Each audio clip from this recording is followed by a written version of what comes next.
guys, how's it going? I know it's been a while, but I'm back. Hopefully I can get back into the groove of making videos. I actually just recently quit my job, so I'll be off for the next 2.5 months, which is nice.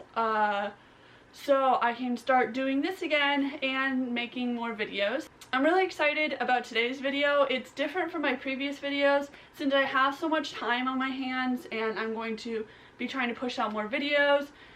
I decided to try and just take my channel in a different direction. Besides just doing K-pop stuff, I'm going to try and figure out other video ideas to do. So yeah, let's get into today. As you can see from the title below, today we're going to talk about how I started planning for my Disney trip in September. So today is July 25th. Can you see that? It's July 25th. So in exactly 2 months to the day, I will be 21 years old. Yay! I'm so excited, and to celebrate, I decided to go to Orlando with my best friend and my sister and her boyfriend. So for the trip, I hope you can't hear my dehumidifier. If you can, I'm sorry about the noise. Anyways, for the trip, me and my best friend are going to be driving down to Orlando on September the 26th, so the day after my birthday. That, from where we live, Orlando's an 8-hour drive, so it's not terrible, it's not awesome, but it's really not terrible. So we'll get there Sunday night, have Monday, Tuesday, Wednesday, Thursday in the parks. We're doing all 4 parks. We opted out of park hoppers because we both don't have jobs right now. We have a lot of money saved, but we don't need to be spending it all on Disney. So, we have 4 days at Disney, and then I have a Universal annual pass. So then we will be spending 2 days at Universal and 1 more day, like just a relaxed day, go around Orlando, because I really love Orlando. If I could move to Orlando, I would. So we'll be doing that, and then I think we're leaving the following Monday. So to start off, me and my best friend got our Disney tickets because him and I are the only ones going to Disney. My sister and her boyfriend will be going to Universal and State Parks down in Orlando area, and we'll just be going to Universal together because they also have annual passes. We opted out of park hoppers. We also got a resident discount. So I think for us it's going to be different now. I'm going to show it up on the screen, but for us it was $68 about, I think, or 63, in the 60s for all 4 days we went. So let me show it on the screen. I think it was around $500, just over $500 for both of us to go to Disney for 4 days, which isn't bad at all. That was really, we went at the end of September, which I think helps. It's not like a hugely busy time. So let me pull up the actual numbers so I don't get it completely wrong. Okay, so our tickets for Florida resident 4-day ticket with admission to 1 park per day, valid from September 27th through October 3rd, were $263 each. So that came out to a total of $561.04 with tax included. I was thinking it'd be like $700. When we first went in and did it, we didn't see the residence passes, so it was going to be like way more than I thought, even like more than $700. I think it was like $1,000 for 2 people for 4 days. So I was like, hold on, we might not be doing this. But it turned out it was cheaper, way cheaper than we had planned, so that is how we did that. Now for COVID right now, you have to make park reservations. They have a certain capacity they're at because of COVID, and they can only have that capacity of reservations for that day at a certain park. Since we're going 4 days, we had to decide which park we wanted to go each day. If I can find a screenshot out of it or something on my phone of it, we decided to do Epcot, Hollywood Studios, Animal Kingdom, and Magic Kingdom. We decided to do Epcot first, to try drinks and stuff since I'll be 21. That's like the exciting part. And then Hollywood Studios next, which will be on Tuesday, Animal Kingdom Wednesday, and Magic Kingdom Thursday. Now, you can readjust these, these park reservations, although when you readjust, there is no guarantee you will get another day. There's no guarantee you can get that day back. Like, people are coming and checking in right away.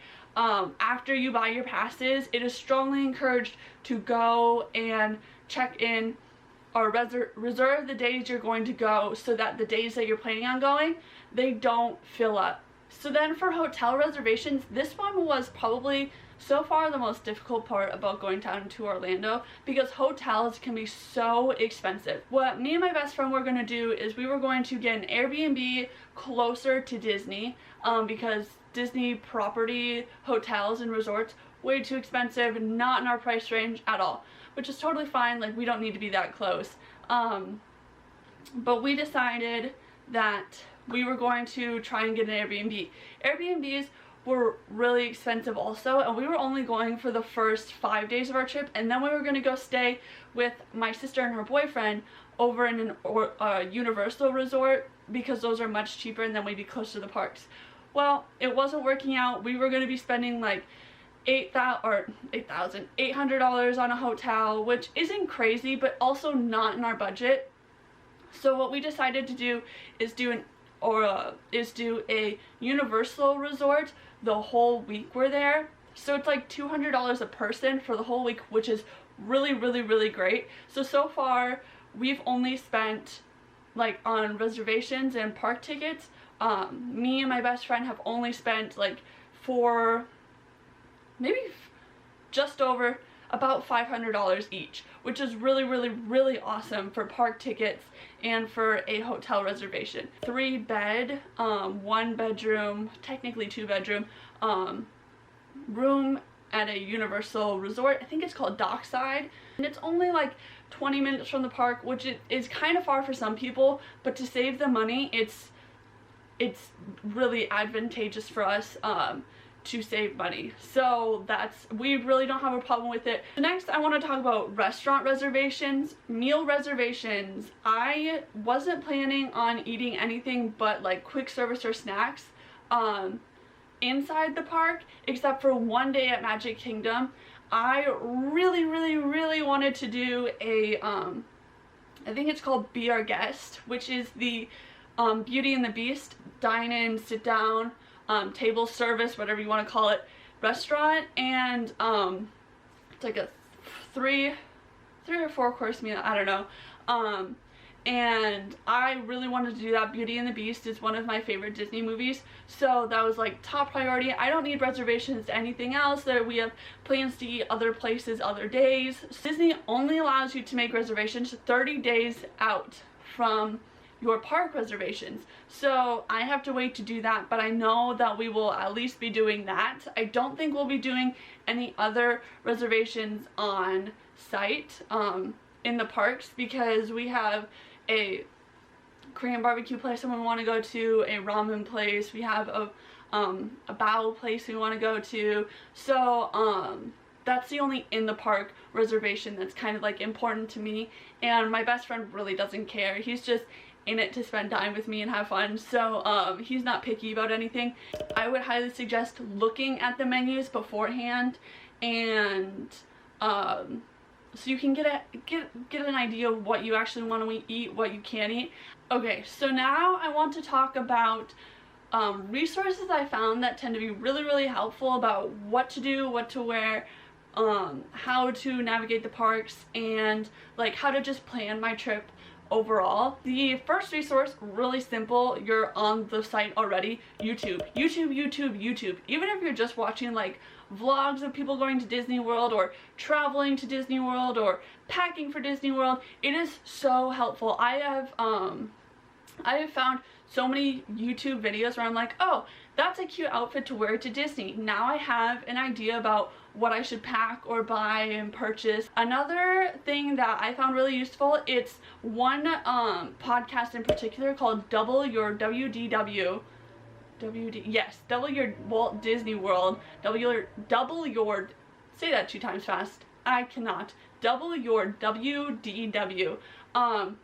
She has the podcaster's name, I'm blanking on her name. The podcast Here it is. I'm listening to one of hers right now. I don't know if you can see it. It's so bright up there. There you go. Okay. So, the host name is Julie Esther, and I have listened to podcasts from years ago, which might not be as helpful because now of COVID, but she also just recently went to Disney and updated you on like procedures and COVID precautions and stuff like that, which I found was really useful. So she has a website, she has the podcast, I think she might have a YouTube video or a YouTube channel, I'm not positive on that. All of that stuff I will try to link down below. I personally haven't used her website because I think you have to pay for a lot of the stuff, and I don't have the expendable expenses to be doing that. But I don't think it's expensive overall. I think if you're bringing a big group, unlike me and just one other friend, it can be extremely, extremely useful to have all of the layouts that she has and the what's it called, the materials she gives out on her website, and the information she gives out on her podcast as well. So one of the things I've also been doing is, instead of trying to remember everything, I have a Disney section on my notes.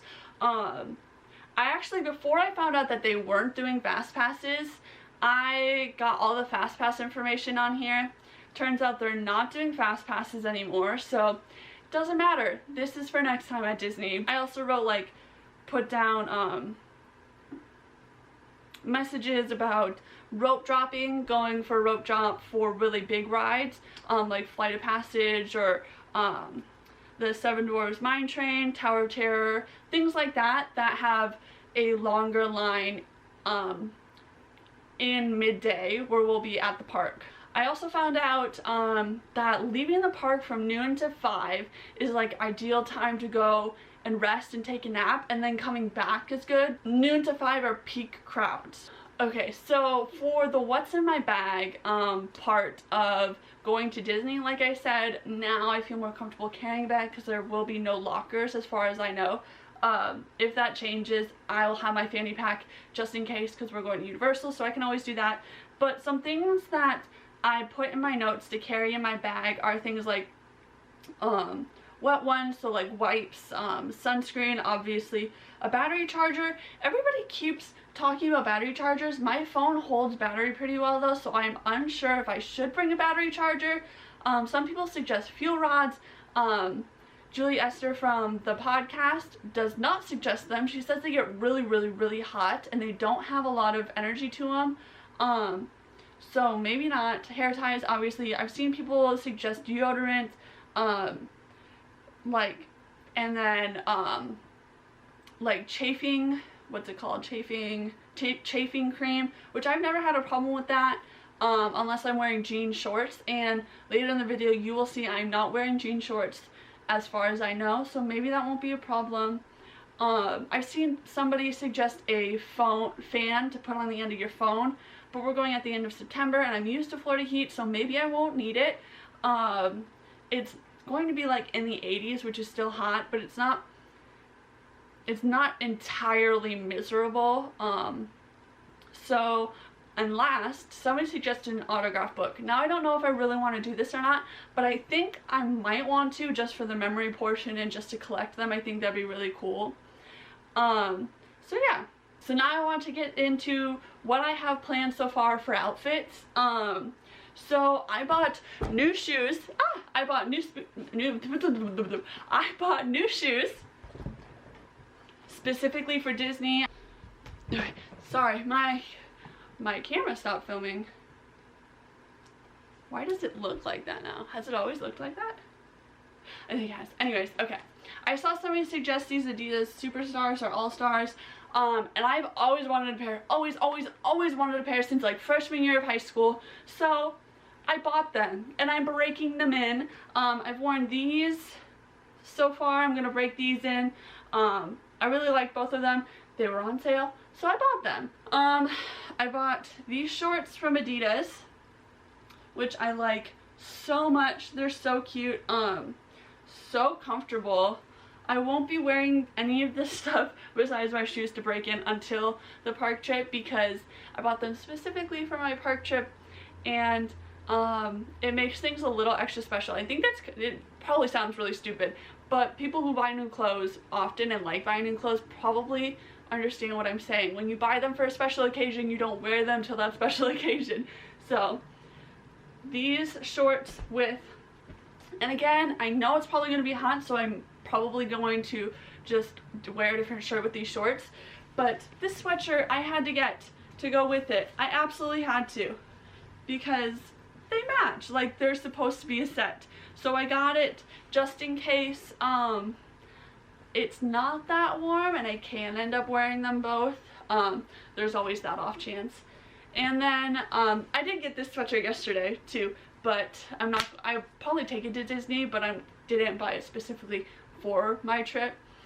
So then on the screen I will show you the skirts I bought here, or all over the screen. I'll show you. I don't know how pixelated the photo is going to be, but I bought these two skirts for Disney. I don't remember if they were on sale. I think one was, but the other wasn't. I've always wanted these anyways. I will wear them a lot anyways, so I'm excited to have these. They're going to look really good. I am looking for like cropped tank tops that are like athleisure to wear with it, so I don't mix materials, because sometimes that can turn out really weird looking. So yeah, so that's what I'm doing so far for outfits. When I do another update video about planning for Disney, not as elaborate as this one, because I'm explaining literally everything in this one, I will make a specific video probably for all of my outfits for Disney. Okay, and I know that COVID restrictions are changing daily and it's always coming out different, and I am vaccinated personally. My best friend is vaccinated, so it's not a huge deal. I know that Disney has said something about if you're outside and you're vaccinated, you don't have to wear your mask, but if you're inside, you do, or maybe it's no masks as long as you're vaccinated. But there's always those people who say they're vaccinated and they're not. And while me being vaccinated, I will not be hospitalized for getting COVID. I can still catch COVID and give it to other people. Being educated about it is important. So no matter what, I will still be wearing masks. I don't know so much about outside. Depends on how many people are there, how comfortable I am with it. I still wear masks for the most part going everywhere. It's one, a comfort thing, two, a courteous thing.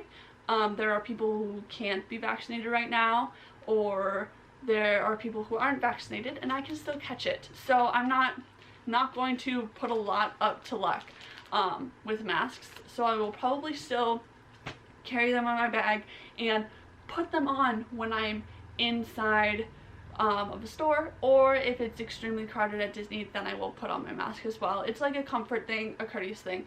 So there's also that. The last thing I want to talk about is me vlogging at Disney. I am unsure if I still want to vlog at Disney. One, like a comfort level thing. Two, I've never vlogged out in public like that, especially at an amusement park. And three,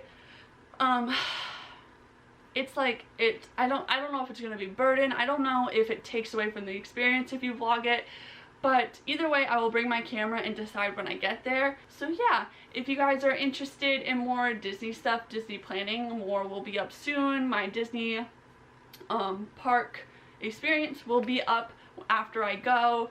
And yeah, thank you guys for watching. I am so sorry it's been so long. I am planning on making a video about what's been going on in my life since I stopped regularly posting. A lot has happened since the beginning of the year, so hopefully I can make a video on that pretty soon. And yeah, I love you guys. Thank you for watching, and I will see you in the next video. Bye.